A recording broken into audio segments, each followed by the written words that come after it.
Olá a todos, pessoal. Então hoje iremos falar mais uma vez os 9 povos do Reino da Líria de uma forma que vocês nunca viram. Assistam o vídeo.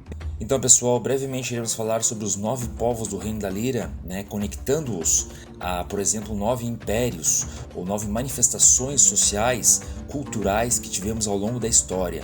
O primeiro povo, o povo do inferno, tá? O povo do inferno representa a vida íntima, a introspecção profunda de cada indivíduo, ou seja, quando o indivíduo ele vive nele mesmo, tá? O inferno não tem nada a ver com o inferno católico, mas sim as labaredas interiores de cada um, o calor de cada um. O fogo pode queimar, mas também pode aquecer, né? Pode afugentar inimigos. Então o fogo é extremamente importante. E isso é o que trabalhavam, por exemplo, os eremitas. É essa analogia histórica que faremos aqui. Os eremitas, os magos, os ascetas, por exemplo.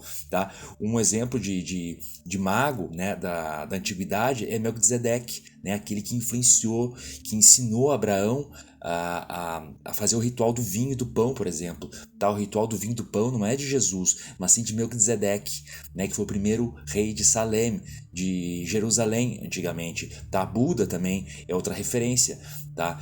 Então esses indivíduos, né, que praticaram os primeiros iniciados da história, eles representam muito bem o povo do inferno. O segundo povo é o povo do cabaré.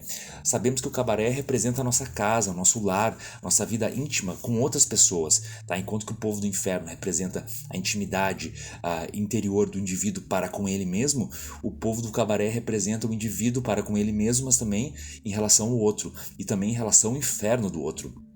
Por isso que as relações são tão difíceis de serem mantidas. Tá? Um exemplo, uma analogia histórica podemos fazer com as tribos germânicas.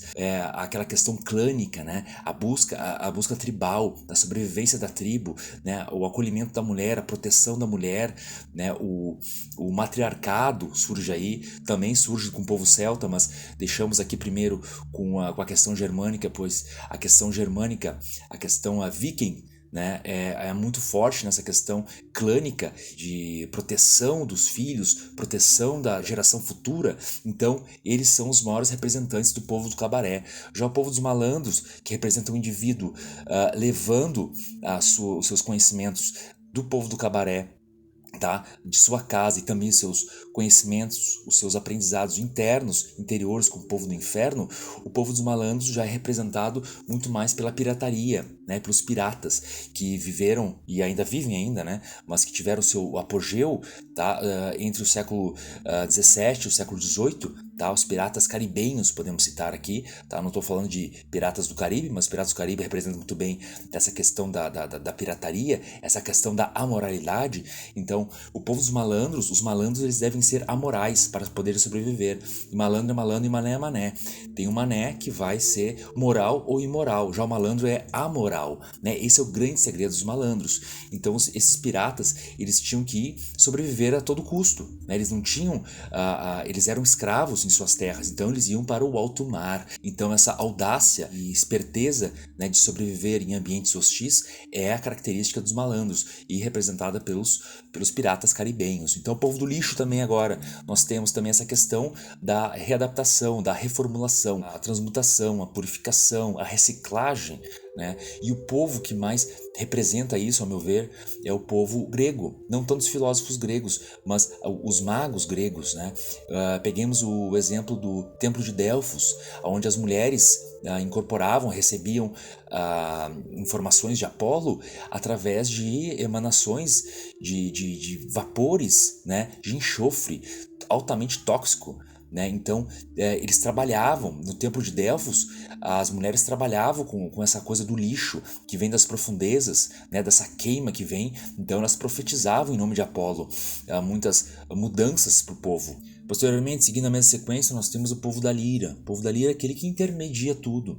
O povo da Lira é aquele que faz a intermediação, a mediação, né? E os maiores representantes e mediadores que podemos citar, tá? Um dos maiores são os bardos celtas.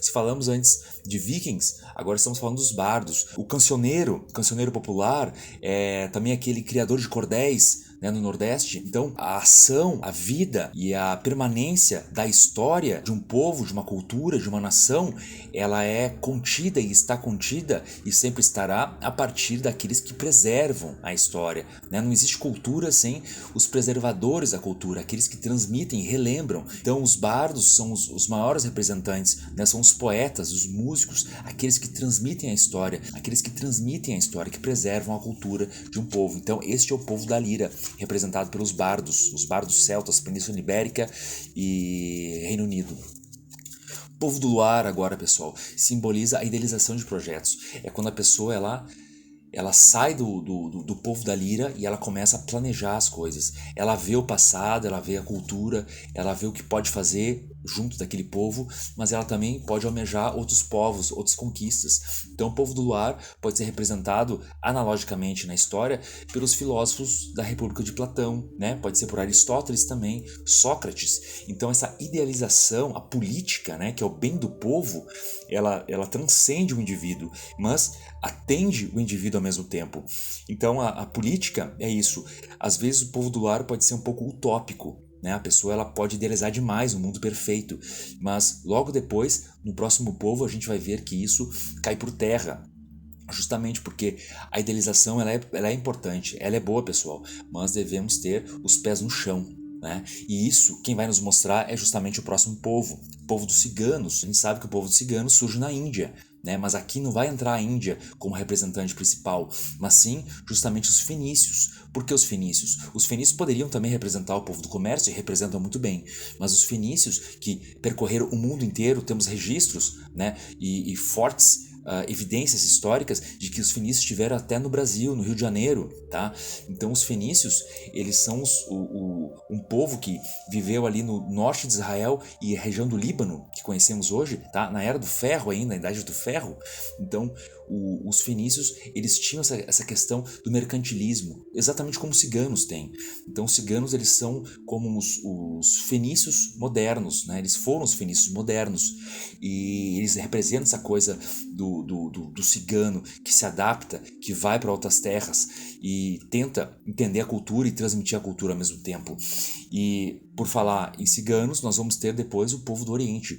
São, por exemplo, as escolas védicas da Índia, né? A elevação da Kundalini, aqueles que estudavam e praticavam a elevação da Kundalini. Aqueles que não precisavam, como o povo dos ciganos, a ir a outras terras, mas sim permanecer em sua terra e elevar a sua própria energia, elevar as suas próprias labaredas interiores, o seu fogo interior, o seu fogo infernal até os céus. Então, para o último povo, pessoal, nós temos justamente o povo do comércio, que será representado por um dos maiores impérios do mundo, e esse império é o Império Romano.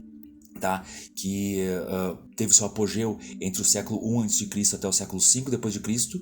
e marcou fortes mudanças culturais em todas as nações. Então os romanos eram muito espertos nesse sentido, eles eram bons comerciantes, pois eles sabiam que a melhor forma de dominar um povo ou de ter o poder sobre um povo era não destruir a cultura dele, mas sim assimilar a cultura do povo, né, e agregar aos poucos a sua própria cultura. Os romanos fizeram isso com os gregos, por exemplo, com os judeus, fizeram isso com os celtas, né? Então temos ainda até hoje, né, essa evidência dos romanos, o progresso dos romanos a partir de sua representação aqui nesse nosso estudo com o povo do comércio, pois os romanos, eles representam essa comercialização, essa mediação que realmente efetiva algo concreto na vida de uma população. Então, enquanto que no povo do luar as pessoas têm uma ideia utópica sobre a política, sobre os ideais, os romanos colocam em prática.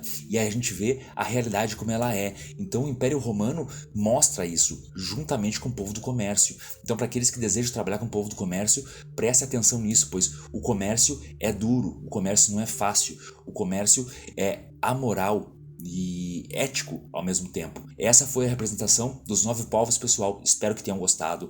Muito obrigado e até mais. Salve o Reino da Lira e os 9 povos.